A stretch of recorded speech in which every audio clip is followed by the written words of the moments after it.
Yeah, I'll react to that, sure. Really the beginning, with the actual... It's actually Tolkien. Yeah. Interview compilation, sure. The actual beginning, though it's not really the beginning, but the actual flashpoint was, I remember very clearly. I could still see the corner in my house in 20 Northmore Road where it happened. I got a enormous pile of exam papers there, and marking school examinations in the summertime is an enormous, very laborious, and unfortunately also boring. And I remember picking up a paper and actually I nearly gave an extra mark for it, extra 5 marks actually. There was one page on this particular paper was left blank. Glorious. Nothing to read, so I scribbled on it, I can't think why. In a hole in the ground there lived a hobbit. I think that was eventually published in 1937. I now wanted to try my hand Wait. at writing a really stupendously long narrative, and to see whether I had sufficient art, cunning, or material to make a really long narrative which would hold the average reader right through. I don't want to pause in him talking. So if that kid at the time, or university student, didn't leave a page blank, then we wouldn't have the Lord of the Rings, or at least the Lord of the Rings as we know it. I wonder who it was. No. I wouldn't mind other people knowing it and enjoying it, but I didn't really want to make, like some people who've been equally inventive in language have done, sort of make cults and have people all speaking it together. No, I don't desire to go and have afternoons talking Elvish to chaps. One thing, of course, Elvish is too complicated. I've never finished making it. People do not fully understand the difference between an allegory and an application. You can go to a Shakespeare play and you can apply it to things in your mind if you like, but they're not allegories. At least most of them are not. There's more allegorical elements, for instance, in the Tempest than the most,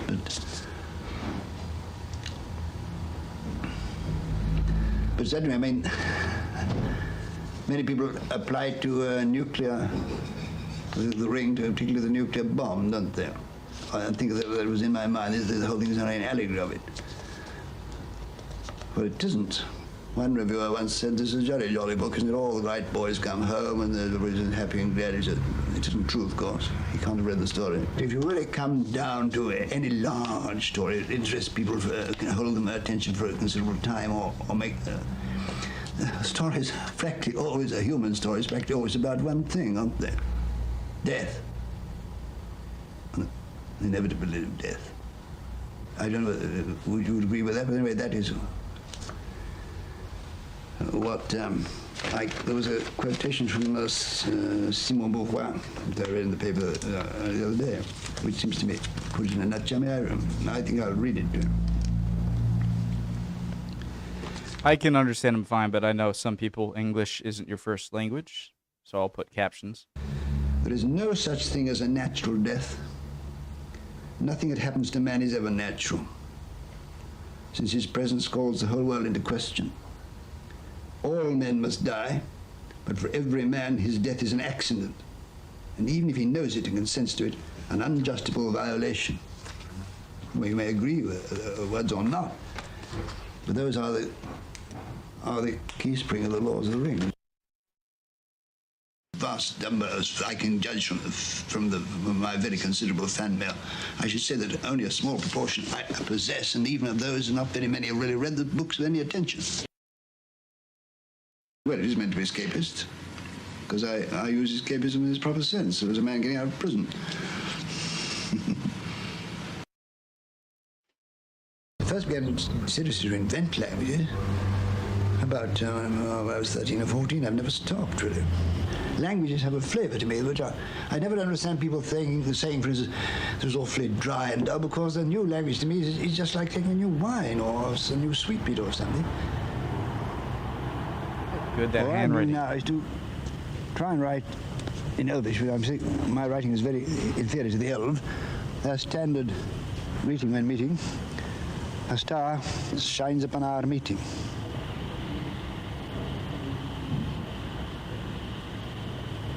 Oh, Lord. I made a mistake, didn't I?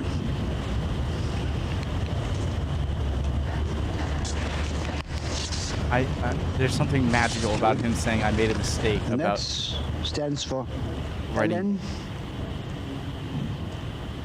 Sila, Lumen, Aumenti Elvo.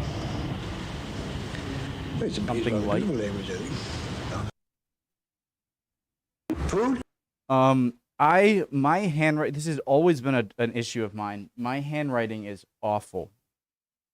And it's always been awful, and it's not like I haven't had practice. I've been writing my entire life. I am old enough to where, we didn't type everything when I was going through school. And so I'm not a very good my penmanship is horrendous. And my grasp of grammar is, I think I have a somewhat passable well, I'm showing my lack of it right now.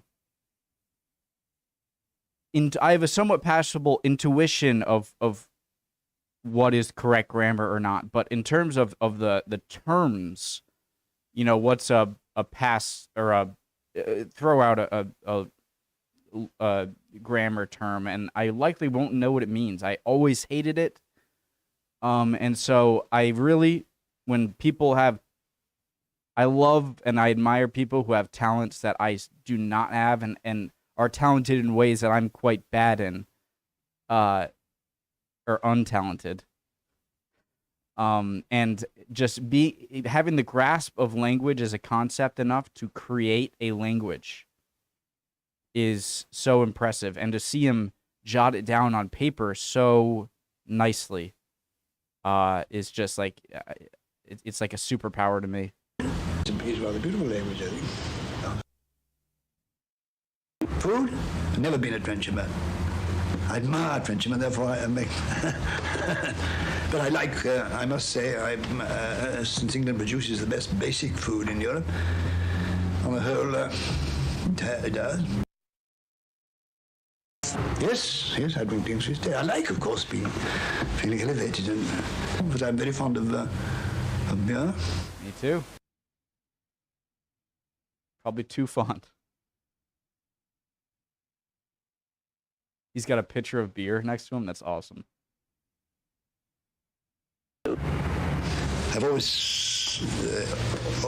smoked.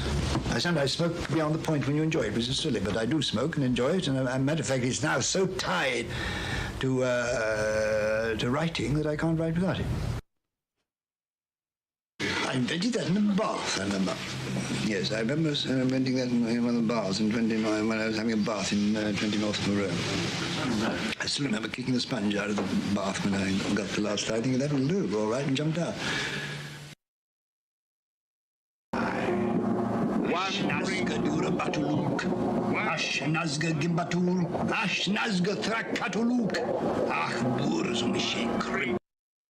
Guys, isn't it crazy how certain letters... There's a line in The American Office that made me think about language, and it's when Dwight said something about like that's why they call it murder and not muck duck. And that was fascinating to me because it's so true. Certain sounds, think of swear words. There's a lot of like hard sounds, t, g, r, and sometimes starting off with a m or f, but like maggot is such a strong word. And it's just interesting, and how he's writing orcish, black speech here, what they would speak in Mordor. Or I'm not perfect with Tolkien, guys. I'm far from it. I've read the books once through, and I've seen the movies many, many times, but I'm no lore master, okay? But the fact that he's using certain those harsher letters in this sort of language, it makes sense.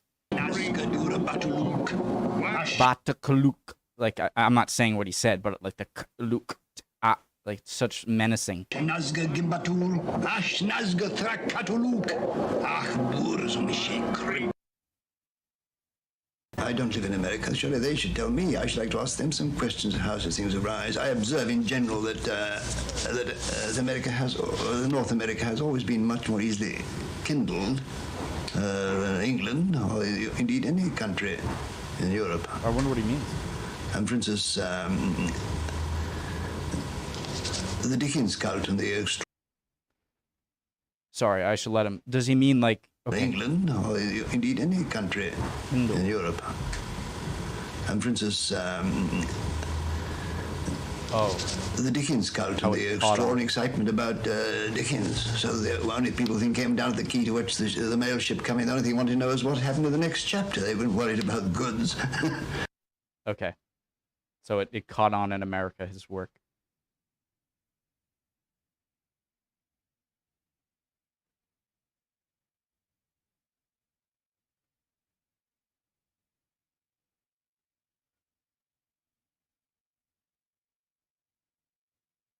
No audio needed.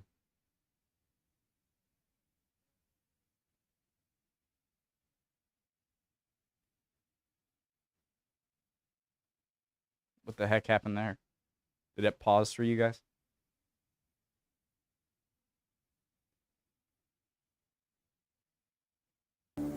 Hobbits. Oh, well, you meet them, you know. There's hobbits by nature, and hobbits by stature, and there's hobbits who happen to be both, yeah.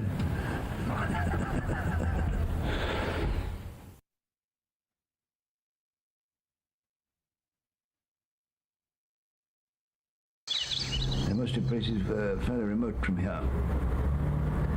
Like a little place on the extreme Yorkshire East Coast called Roos, R-O-S-S. Various places of that kind, but of course, since I'm always very conscious of my position, as I say, I can remember a position where the window was when I'm writing. A lot of places I've lived in, of course, are connected with the very firmly in my mind with the story, the emotions at the time. Of course, I lived first in a little house which, again, fate follows me again, is the first house I ever had. I mean, it's now just been destroyed. I was in what is now called Pusey Street. Then when I came back to Oxford, I lived in two houses in Northmore Road. They're both associated with my writing, particularly the second one, number 20, which now belongs to Trinity College, and which was built by Basil Blackmore. And then when the war was over,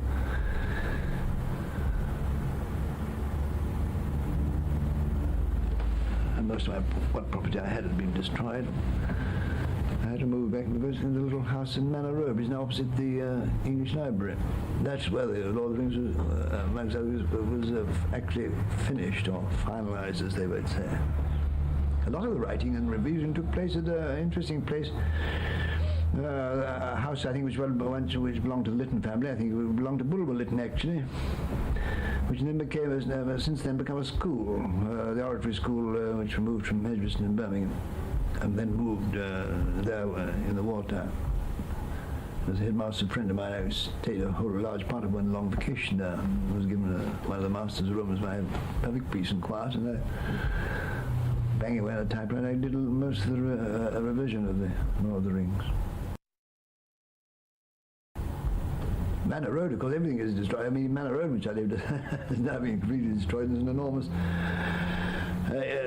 combined English and law library built there, which isn't bad, I think, at all. It's great. So a lot of it inside is very good, isn't it? In there, amongst other things, which is connected, I suppose, with me, is a bronze bust to myself, which has an interesting history. It was done by my daughter-in-law, Faith Falconbridge Tolkien, and it was exhibited in the British Academy. There I was tearing down the.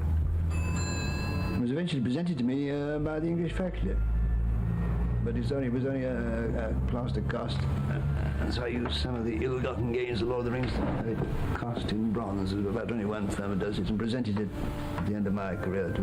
It was all a fine bust. I want to have a snap of it. I haven't the slightest recollection whatsoever. I normally preserve a very bright visual recollection of where I was, where I am, and things that are associated with what I'm looking at. I haven't the slightest recollection of anything. The position, where the window was, myself, or the thoughts, anywhere out of the whole of the nth chapter. That came straight out of the leaf mode. There was no difficulty, there was no sense of trouble of composition. It must have been sort of burgeoning there. Everybody, including divine spirits, and the God makes mistakes in this mythology, and of course the gods made a primary error. Instead of leaving the elves and men to find out their way under the guidance of God, they invited the elves because the rebel amongst them, the wicked god Melkor, was alive. It was a devastated large part of the world. They took them back into their paradise to the west to protect them. And so that the whole machinery starts from the rebellion of the elves, and therefore in rebellion of the evil they did in bursting out from paradise. So what you've got in our period is two lots of elves, ones that never started, just didn't want to be bothered to be anything higher than they were the ordinary woodland elves of the far east. Those who started to go to the divine paradise and never got there, which are the grey elves of the west, and those who got and came back as exiled. The high elves who sing this the song Dwellbreath in the beginning of the Lord of the Rings are exiled elves who'd once known what it was to see the demiurgic gods in person. Demiurgic.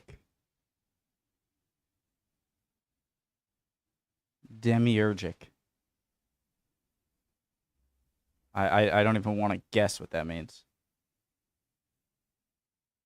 Artisan-like figure in philosophy, fashioning and maintaining the physical universe. Shoot, where is it? And whoever did the captions, clearly these are not auto-generated. Did a very good job. What it was to see the demiurgic gods in person. Now dwarves are differently, don't they, in this particular thing? They have certain grievances against men and against elves. They are incarnate in bodies, rather like ourselves. We don't know much about them, but they apparently are mortal, though they're longeval. Where do they come into the scheme? Well, of course, a great deal of thought to provide their origin. I don't think I was saying anything about it at the moment, but they have a rational origin related to that theme, but they're not part of the children of God. That's all I can really say about this. Yes, men are just men. Guys, I often get a little what is it? Selfish. You know, everyone has their pet peeves, right? And you can get kind of, you know, it can be a little bit cringy to get annoyed at what other people enjoy, you know? And so, but I can't deny that it happens when there are certain stories and movies or TV shows where it's like, oh, but what does that mean? Oh, that means, as if it's impossible for a director or a writer to forget something, you know? To like, the answer is never, well, that was a mistake of the writer, obviously. And I think there's some fun in wanting to like, oh, but all right, the writer didn't know, but we can kind of have fun thinking about a meaning of something, right? But I think Lord of the Rings is one of the few examples where I'm like, yeah, there probably is a hidden meaning in that. Just the fact that it's so written out over time and gone back through, and the writer cares so much about every aspect of it, that I am like, huh, what does that mean? But I think I don't know. I get kind of annoyed when people why get annoyed at people just having fun, you know? But something about the fact that writers can't make a mistake and be like, oh yeah, that didn't make sense. Why did I do that? and sometimes that happens. I don't know what I'm saying. Okay, I raised my children. Then with the two elder ones, who took kindly and on the whole favourable interest in it. But they criticised very severely, and first opened my eyes to the whole situation which led to my essay on fairy story, criticised very severely all those things in which, owing to bad models, I thought was suitable to put into children's story. They hated asides, anything like, so now I've told you enough. They loathed anything that made it sound as if you were talking to an actual audience. it's interesting. There are in existence a very large now collected and practically written, but legends about the world of the past, particularly after the exiled elves came back and conducted their war against the devil in the northwestern part of this world we live in, and the connection of the men who joined in with them. You're obliged, any author I imagine is obliged to call on his stock, private stock. Is this another word for what Freud would call the unconscious? No. No, I don't think it was. No, both. What is himself, both, no doubt, what he inherits, his unconscious, and what he has as part of his mental makeup and reading, his memory. But he may not have the object of revealing that, or lecturing to anybody, or even trying to put forward his view as a total one or a good one. Let's avoid the word lecture for a moment, because it suggests a propagandist work, and I don't think anybody is really talking about that. Well, they have been, so perhaps... well, I'm not, and you're not, so let's not. No, good. But let's then accept the fact that out of this stock you invent the world, and this stock does include a stock of ideas about how worlds ought to be. No? No. Because I don't believe that there is any one recipe at any one time. You don't yourself make out a recipe for personal behaviour. You don't believe you yourself ought to live in a certain sort of way. Ah, well, but I thought you were talking about worlds, when I thought you were thought to the fact, for instance, that a lot of kings, and obviously the hereditary principle is a strong thing. And so on, but... well, let's be plain. Yeah. For instance, in this particular world that you have invented, the hereditary principle is very strong. Yes. Though not ubiquitous. The hobbits don't have one, no, don't they? Quite so, no.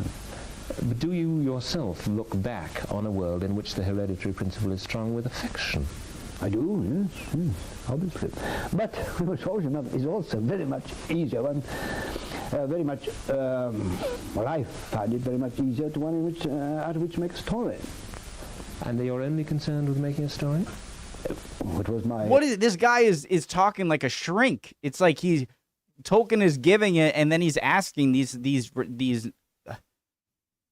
Oh my God. Primary concern, which I started out with. And you took 14 years to make this story? Quite so, yes. And this was a story in... But that is partly out of the fact that I'm a meticulous sort of bloke. And I took 14 years, not for the general things it is now, but finding time schemes and getting everything right and so on. Well, for instance, this whole matter of the appendices, 100 pages, language, social customs, history. Normally, if you had been writing a history as a historian, all these would have existed on a card index before you ever began to write. Yes. Is this true for the Lord of the Rings? So, yes. One thing that, for instance, in the remarks you made at the beginning was the fact that time passed and the hobbits grew into this world. Yeah. In fact, what really happened was that because having already constructed the world, they became drawn into it. The world was constructed like a model aeroplane? No, but it existed in posse and in a large scale plan before The Hobbit was written. The Hobbit was in fact originally an attempt to write something outside it and grew into it. So that you had literally invented the world before you even wrote The Hobbit? Oh, yes, indeed. Wow. Why? How?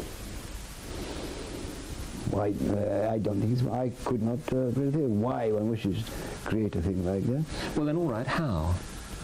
What started it? There must have been a point at which quite suddenly, like God, you chose to make the world like that. Very Use that illustration.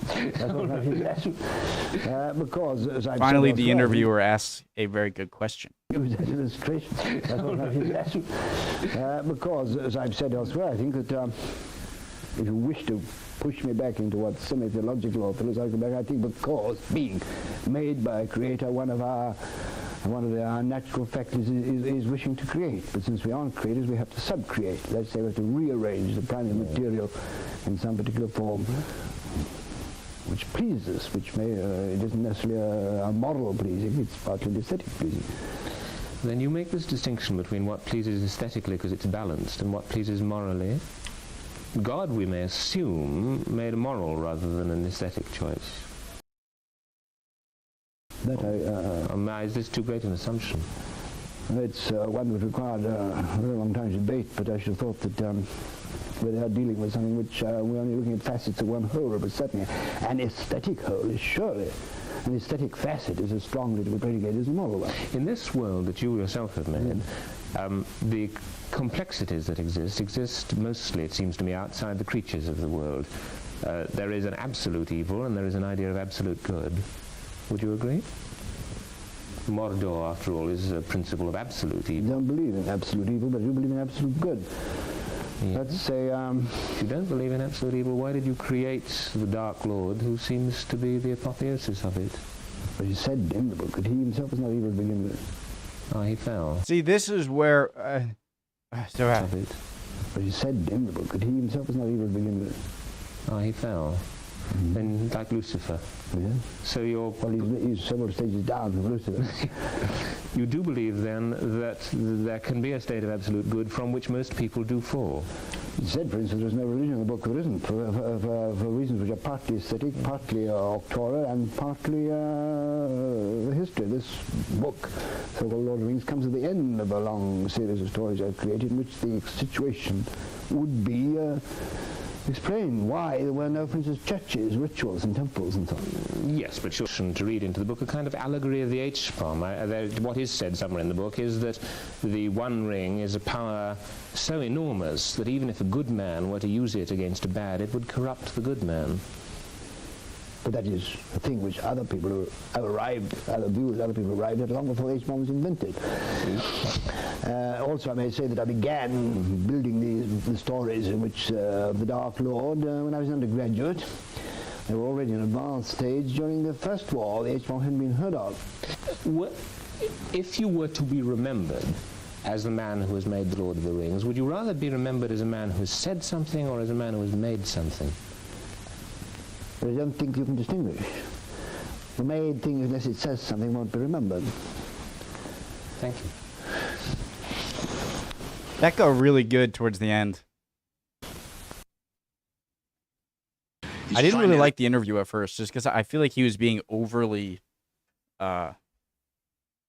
sophisticated when he didn't have to be. And I think that trying to be overly sophisticated can have the opposite effect.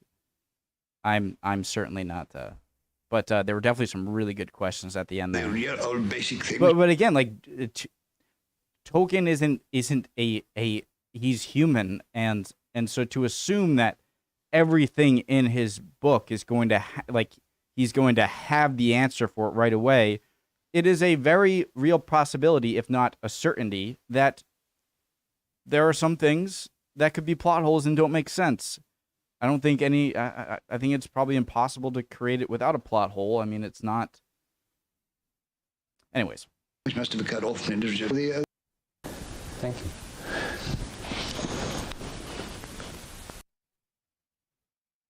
It's finally the real old basic thing which must have occurred often in literature. The reluctant hero. And the story, in essence, is the adventures of this little chap. Then, of course, you move out into the wilder world where the imagination can be let go. This was all blocked. right. So it really seems like he created, like a lot of times when I'm thinking like, oh, you think about hobbits that'd be cool to write around, and then you create the world around it that they're going to go through. But it seems like the world was kind of more created, and then you just kind of, a hobbit, and plopped him in the world, and then that can help your writing, I'm guessing. It's just it's like a game where you let a ball down and it hits a bunch of pegs, and it's like you put the pegs in there, and then you can kind of work with them as they kind of, this is over here. He's a hobbit. This is how it might react, or might be affected. Of two very English and extremely British parents. That old artist, they don't prepare because I think there's so much traffic, so it's not getting better. I think it was a kind of double coming home, which made the effect of the ordinary English meadows, countryside, and breaks so immensely important to me.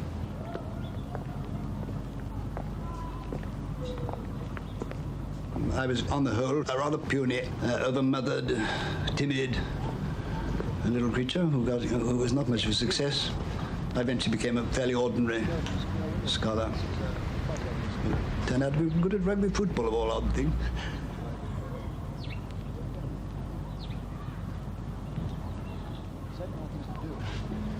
Let me say at once that owing to the casualties in the war, there is, I think, so very few people to elect. That he looks like he's from the 70s. This is in 1924? Oh, no, he was just elected. Okay, never mind. My bad. Owing to the casualties in the war, there is, I think... I'm stupid. Let me say at once that owing to the casualties in the war, there is, I think, so very few people to elect. Humble. Too big a job for me, really.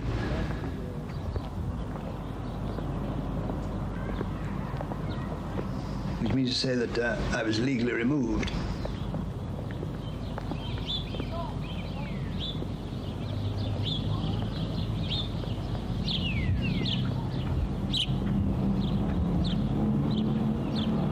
It's a pity it couldn't be in the springtime when that tree wouldn't look sad, but covered with leaves, you see. Look old but not sad. And these, that looks like kind of plain, doesn't it, sometimes? Whatever that tree is, and these are limes. But all the limes have, however old they are, they're lovely green in spring. I have always, for some reason, I don't know why, been enormously attracted by trees. All my works is full of trees. I suppose I have actually in some simple-minded form of longing, actually, would like to. I should have liked to be able to make contact with the tree and find out what it feels about things. Trying to think of the time. And the old Lent says a few things, doesn't it, about feeling the sap run up and the opening of the sun. Trees, and a lot of trees have gone, big trees from there, you see. It was much more woody, and there was a long line of trees, this kind only younger, all along the wall, so those houses couldn't see you and you couldn't see them when they were in leaf. Yes. It was a much more secluded garden. Did they change the scholars instead of the books? I said, you'll pardon me, madam, been very foolish of them. She said, why? I said, our scholars come and go. Our books must remain with us. She said, thank you very much. I said, it is my pleasure. There was that's the dreadful. That's the candle all togged up. I never seen them so tidy.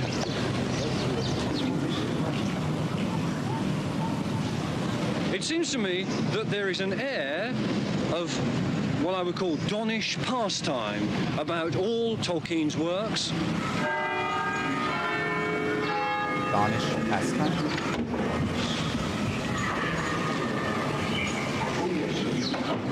Can't get out. There's a great damn thing in the way. I'll try and climb up, wait a minute.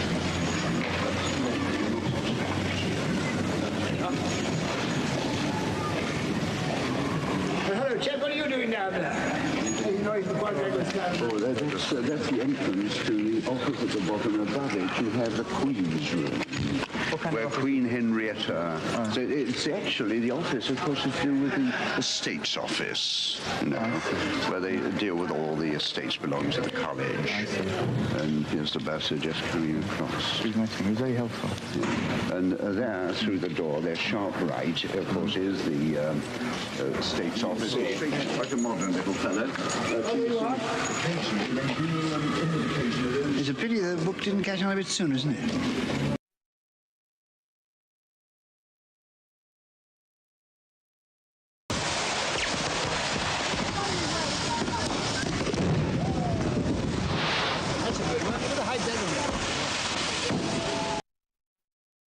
Turn into a dragon.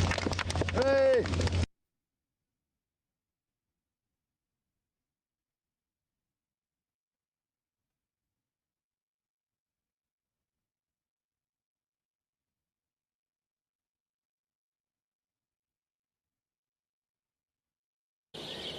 And all the lands that you see, and those that lie round about them, shall be dwellings of men. What weather they shall have is not ours to rule.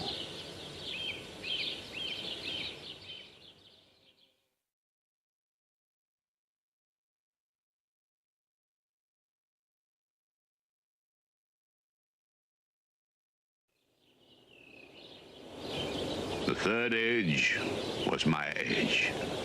I was the enemy of Sauron, and my work is finished. The burden must lie now upon you and your kindred. And the power of the three rings also is ended. I've seen a bunch of like the appendices and like different behind the scenes Lord of the Rings movies seem to be so great. It's really interesting to hear Tolkien speak out of his own mouth. Yeah, it was really cool. I enjoyed that a lot. Hope you guys are all doing well, blah. And yeah, I'd like to see your comments, and I'll see you guys next time, all right? Bye, guys.